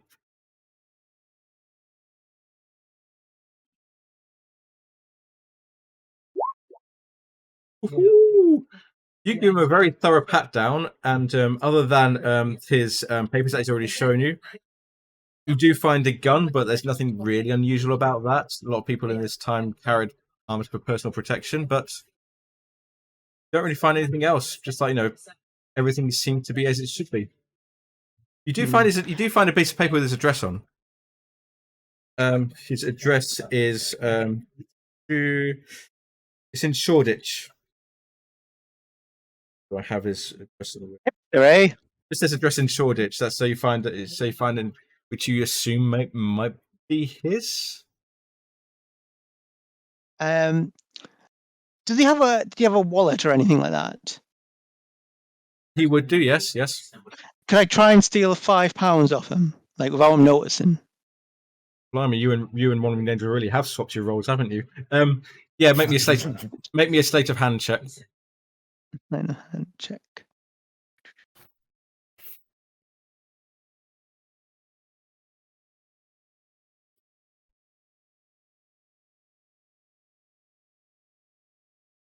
All right, it's just frozen for 1 second. Oh dear, sleight of hand. Yeah, he's. Hey, what you doing? You know, right to do that. That's theft. That is. I should call the police on you. And when you call the police, will you explain how you broke into this person's house and also attacked a young woman? With your Birmingham Northern horrors. Told you, freedom of the press, mate. I'm not standing around here. I'm not standing around here for this. Good day. I'm going. Good day to you all. I will let him leave. Okay, he leaves. I'm going to say that I feel he knew more than. There was something with him. Smith says, "Yes, I The name sounds familiar, Bentley Burnham. The name does sound familiar to me. Was it in a Dickens novel? Because it sounds exactly like a Dickens character. No, not from there, though. I do see what you mean. George, do you want to show them what you found?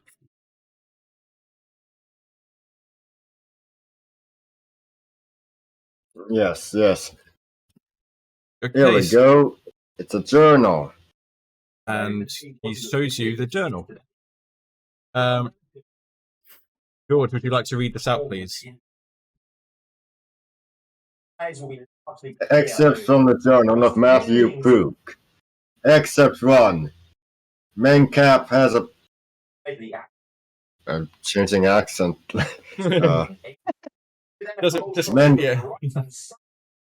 Mencap has a powerful influence on the gullible. He carries the blood-red fez that Professor Demir described in a nondescript hat box of dirty brown. Neither he nor his minions seem willing to touch it. Except 2. My researches at the British Museum Library have called me away from time to time. But my regular checks on Mencap and his minions reveal things are unchanged. We are staking out a house in 3 Blithering Lane in Wallerhill. I've asked around and learned a fez collector lives there. Professor Demir says I should be cautious, but I easily outwitted the clods. Mencap is guarding the place. I am confident none saw me. Excerpt 3. Mencap plans to depart soon on the Orient Express back to Constantinople. I saw him purchase tickets for he and his followers, though could not tell when they intended to travel. There seems to be something else he wants before he can leave London. It cannot be the fez, since he came to London with it. Excerpt 4. I've decided to steal the fez from under Mencap's nose, while he is busy in Wallerhill. I shall break into his room and steal the blood-red fez itself, with this as my prize. I can speed back to Constantinople and hand it over to Professor Demir. Imagine the look on his face. Thank you. Hello. Isn't that a strange thing? I must say, you have a wonderful speaking voice. When you were reading that out, it was you studied elocution at some point. Yeah. Thank you. Yes, it was just an imitation of how I imagined him to speak. So it seems there must be something in London Mencap still needed or needed. Perhaps he has it now. But this is excellent that we found this journal. Well done, George. You Professor- outperformed the journalist. Thank you. Professor Smith says, I think it's time we should be going. Tomorrow I'm going to be making arrangements for your journey, so finish up any leads you have tomorrow, and I'll meet you again on Wednesday morning.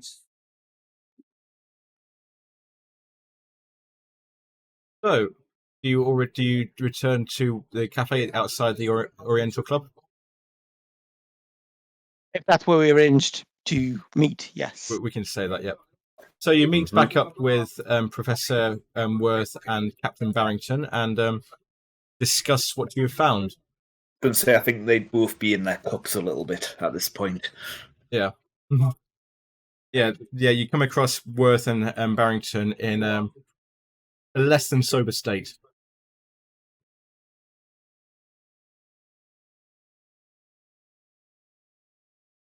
Well, you gentlemen seemingly can't hold your liquor. No, we can. It's just we came across some fairly nasty stuff. Is there any left for the rest of us, mate?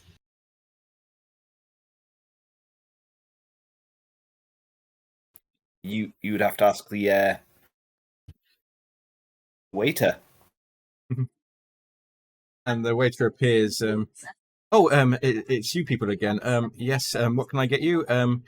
We are. He looks at Medicroft. I mean, we are out of champagne, I'm afraid. But what can I can get you a very nice bottle of red. Whiskey. If it's a red whiskey, is that what you meant by red? No, but okay. Whiskey coming right up, Miss Madam. Yeah. Bring the bottle, please, sir. I'll pay for this. Of course, sir. And he goes off and reappears soon with a bottle of whiskey.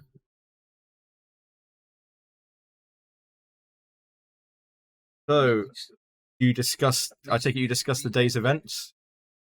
Mm-hmm. What you've discovered? Do Worth and Barrington show the book they have found to the other two? Yeah, and they just say, take a read of this. Amelia and George, as you read the Apocrypha of the Fez, which you read before, Amelia, you take 1 point of sanity damage for reading it. George, you also take 1 point of sanity damage for reading it, because this is some harrowing stuff that you never have thought. However, you also gain 2 points in Cthulhu Mythos, and you also learn the spell for delaying the effects of the Fez.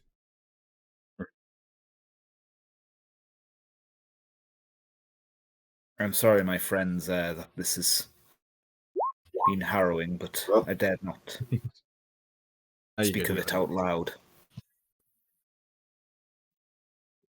You discuss anything else? You both seem to have found a lead, independently found a lead that might be useful.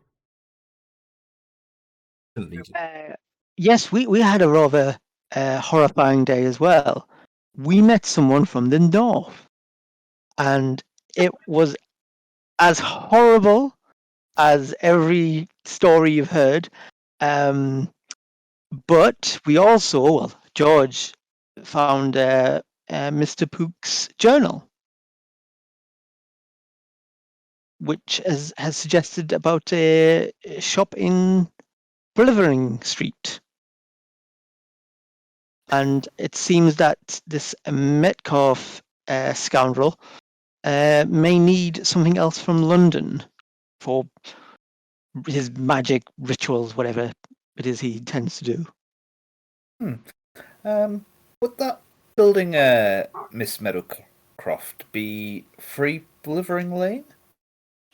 I believe it is. There was a Fez collect. Well, it was a shop or a house, but there's a lot of hats there. A lot of Fezes. A couple of our companions at the club were mentioning this as well. Seems to be all over the newspapers. Would be worth investigating, I think. Now, if Metcalf already had the fez, and then he murdered this fez collector, and was he looking for something this person had that he needed? He may just be trying to destroy any fezzes he comes across. What have these fezes ever done to him? Well, if he's got this artifact and we have learnt how to, or a way to counter that, he's going to be aware that other people could find out, potentially. Well, I'd certainly be amenable to paying a visit to Blithering Street. What time is it today? It'd be about 8 o'clock by now. 8:30.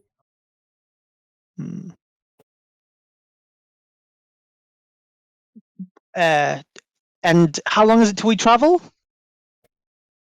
You've got another day. You travel on the today's Monday evening, so you've got Tuesday, and then Wednesday morning is when you travel. Should we reconvene tomorrow and visit this house, this Blithering Street property? Yes, I feel me and the professor here are probably a bit past our best at this point.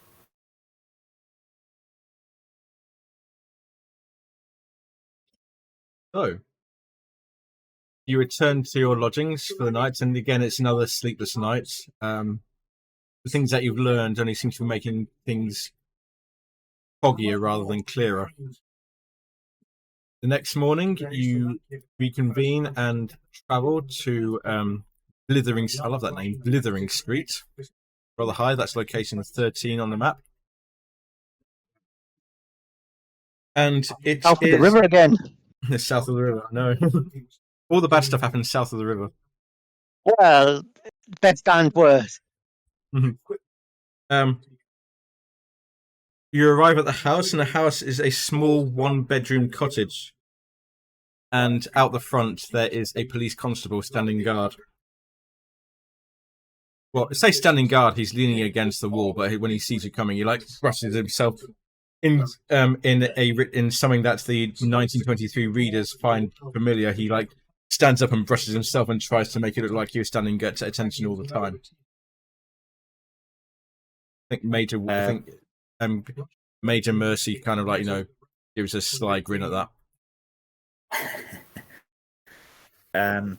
Barrington's gonna kind of walk over and say, "Good morning, officer." Good morning, sir. And he takes in your uniform because I think you've been wearing your uniform and all this. Oh, yes. Good morning, sir. And he snaps off a salute. Yes, sir. What can I do for you, sir? Oh, thank you, sir. Probably seems to be in the army himself at some point. What can I do for you, sir? We heard about the shocking deeds that had happened here. Read it in the newspaper. Mr. I forgot what he's called. Sorry. Devore was a good friend of mine. I was wondering if it would be possible to take a look around. He looks a bit unsure. I do have my orders, sir. No members of the public are allowed access while we continue our investigations. And what have your investigations been? As far as we can tell, I shouldn't tell this, but as you are an officer in Her Majesty's Army, it seems to have been a burglary gone wrong. Not much seems to have been taken. Those funny hats everywhere, books all over the place. Looks like whoever did it was searching for something, but didn't find don't know if they found what they were looking for. Because I don't think there's anything missing. Yes, I did hear that Mr. Well, Mr. DeVore was a fan of the fairs. It comes from Turkey, I believe, doesn't it? I wouldn't know, so that's. I was never very good at geography. I don't know much north of Tottenham. That's where my knowledge ends, sir. Yes, of course. The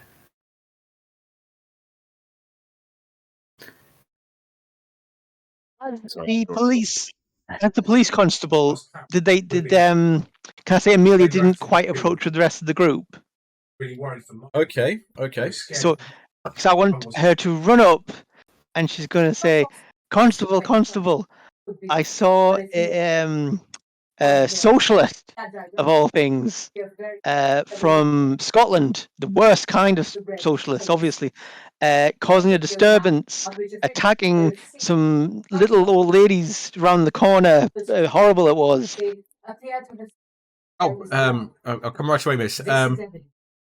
I'm sorry. He looks at Barrington, but he obviously trusts Barrington. Says, "I'll come right away, miss."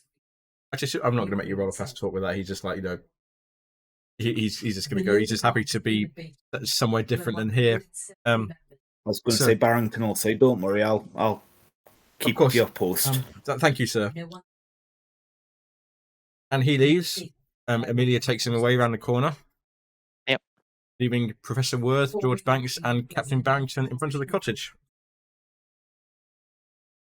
The door is locked, though.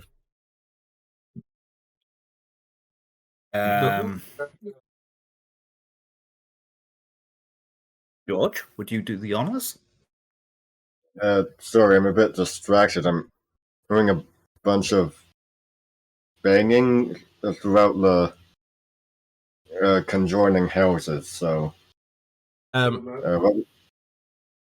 George, the door to the cottage is locked. Okay. You don't have the key. So gotta break it down. You have a skill, locksmith. Oh yeah, locksmith. Nah, break it down. Very good, George. It takes you very little time. This is a practiced hand, and Professor Worth and Barrington kind of like look away so they don't, so they can if questions afterwards they can say they didn't see you do it. But in pretty short order, you do get the door open, and it opens with a click and swings open.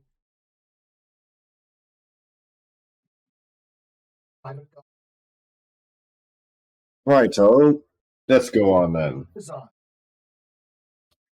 Inside the house, you see that it's a mess. Been ransacked. Everywhere you look, there's just like fezzes everywhere, all over the floor, scattered, piled into corners. In the living room, there's a smashed cabinet, glass all over the floor. Be careful where you put your feet. Just off the living room, there's a study with a desk in it. So one of those desks that has like a roll top. And near the desk on the floor, there's a dark stain, presumably where the body was. If you wish to investigate this place, all three of you, make me spot hidden checks, please.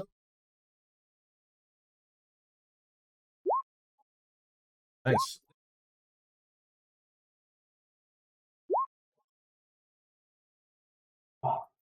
So, Professor Worth is a bit taken up with all of the mess that's around, but George, you look at the desk and you see that the desk is slightly open. You open up the desk, roll the top back, and you see two things on the desk of interest. You see a letter. This letter is from Terra in Constantinople, from a Mr. Leeds, addressed to Joshua DeVore, offering the sum of £100 sterling, which is an incredible amount for that day, for the book The Whispering Fez, which I understand has recently come into Mr. DeVore's possession. You don't see any envelope or address or return address, and the letter is dated 2 weeks previous. You also see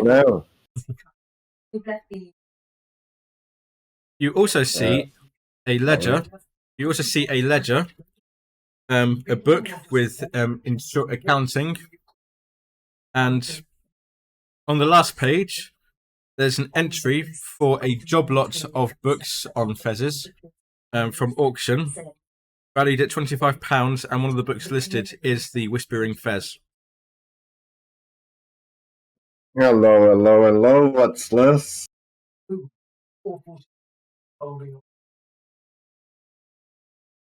Looky here, mates. What have you found, Mr. Banks? We got ourselves a clue right here. We'll just hand it out to them. Mm-hmm. Just to recap, he hands you the ledger and he points out the entry for The Whispering Fez, part of a job lot of books valued at £25, bought at auction, and a letter from a Mr. Leeds in Constantinople offering to buy The Whispering Fez for £100 sterling.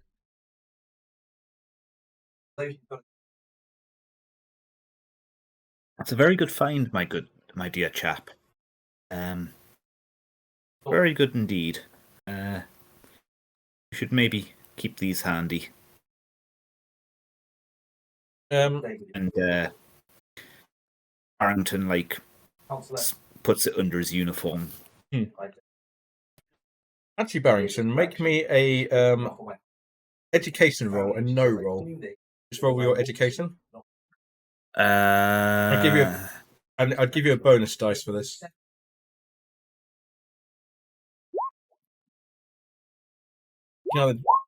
48. I'll give you that. So that book named The Whispering Fez.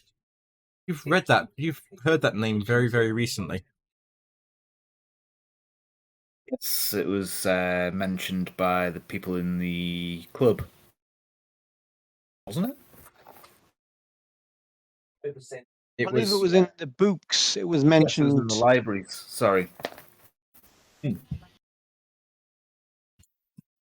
Yes, that's right. Curiouser and curiouser. I think it's by this point that Amelia would come back having shaken off the constable. Mm-hmm. Yes. He's not at all dead. I'm glad to hear that. Yeah. There might be some poor Scottish man getting arrested though, but that's it. You see Barrington just like... Ugh. So I'm assuming we'll explain what's been found. So is this what Metcalfe wanted, this book, The Whispering Fez? It certainly sounds like it. From what we can deduce. And no, I know there's a lot of hats. Is there any books? Any big collections of books? They're just like books everywhere. You obviously don't know what books he had, but there's there's so many books all on fezzes. It'd be difficult to catalogue them. Is it just have they been sort of turned over as well? And yeah. Whoever was here was searching for something very specific. Could I I was going to say, just while we've got the time, would it be possible to have a glance round as we're talking? Yeah, I was just can I look? Sorry, I was just going to say if I could look for a safe or a hidden compartment somewhere. Good thinking. Yeah. Spot hiddens. Any spot hiddens?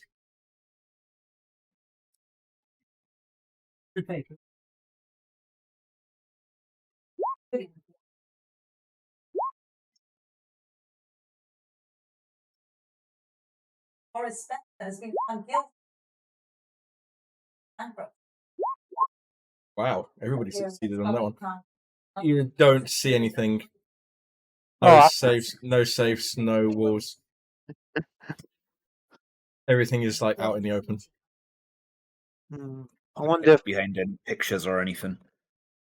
Yeah, you search behind all the pictures and there's there's nothing. I wonder if Metcalfe found what he was looking for. Mm. In the journal we had in Matthew's journal, did it say I know it said they'd booked passage on the Orient Express, hadn't they, to leave? The Metcalf and his people. Mm-hmm. When did it say when that was? Like what date they were leaving? Metcalf plans to depart soon on the Orient Express back to Constantinople. I saw him purchase tickets for he and his followers, though could not tell when they intended to travel. There seems to be something else he wants before he can leave London.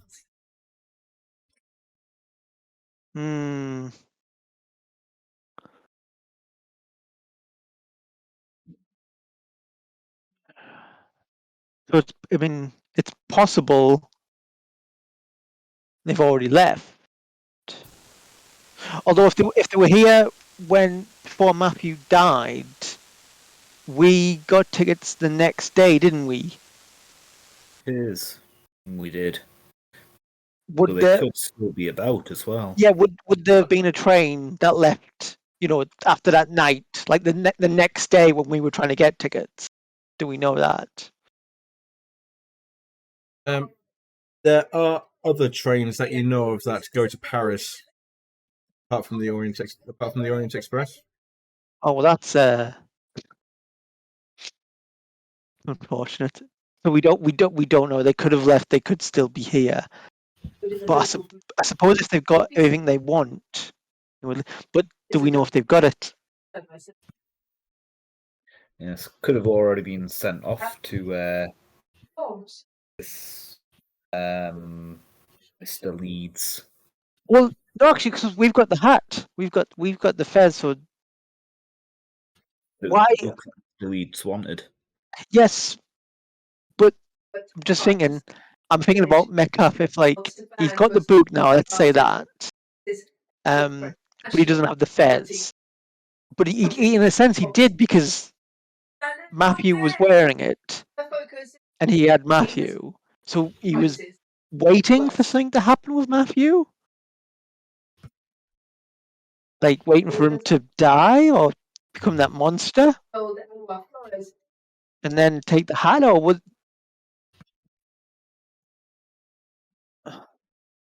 I'm confused. But I think we should lay low and just get the train and get out of here because we've got the most important thing. And we've got a potential target painted on our backs as well. Yeah. Okay. I think it's a good time to start wrapping up anyway. So you decide to. It's probably only about late afternoon, but you decide to head back to your lodgings and just make ready for the trip. Take it. Feathers from the house, the collection. Sorry, what was that bit? Could I take 2 fezzes? Whatever the plural of fez is. You may take 2 fezzes. More. Yes, you may take 2 fezzes, although. And I want to find ones that look as much as possible like the horrible one that we have. So it's like an old one or something that looks a bit similar. I'm not going to make you roll for it. You don't find exactly the same, but you find darker shades of red. Could pass at a glance, but not much more. Yeah. And I'm gonna wear one of them, and the other one is for plans. Okay. I was going to say it's probably not a bad idea to pick up a couple of extras just as spares. So Barrington will probably pick up a few then. Make a note that you have got them because I'm going to forget. I think. So you return to your lodgings. Make ready for packing the next day. Make ready for the trip. At 10 o'clock on Victoria's, you arrive at Victoria Station at 9:30 the next morning. Professor Smith is there with the final tickets, final paperwork for you. Wishes you success on your journey. Again, apologizes for not being able to go himself. Yeah, and at precisely 10 o'clock, the train leaves Victoria Station for Dover. And the diary doesn't say much about the journey. The 1923 investigators are travelling pretty much the same journey, so they can look out the window and see the same sort of fields that the 1893 people did. And it's at this point that the professor's handwriting stops, and everything that follows is telegrams, extracts from other journals, things that he's pieced together.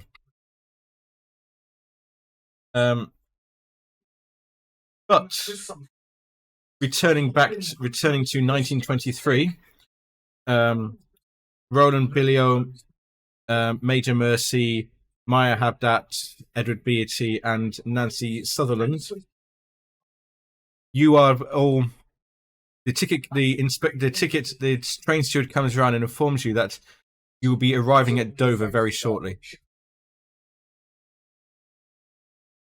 So the next part of the story will have to wait until next time.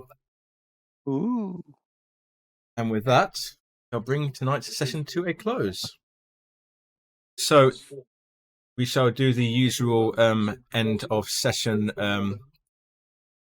Let's go around and ask people what their favourite parts were. So I'll start with One Winged Angel. What was your favourite part of the evening? I think I liked how both parties, when they split off from each other, ended up finding roughly the same information out. About the Rotherhithe address, yeah. Yeah. Brian? Probably the part where my accent changed from Cockney to some type of American. Richard? I really enjoyed the first bit when we found like Matthew and he was dying, and then he came into life. It was really in like sort of stuff about how his head had changed shape. It's all very creepy. It's very good. I did enjoy that. That's yeah. I enjoyed getting into combat a bit because I know we talked about combat before, and we said that I think it was Sarah who said that she found combat a bit confusing.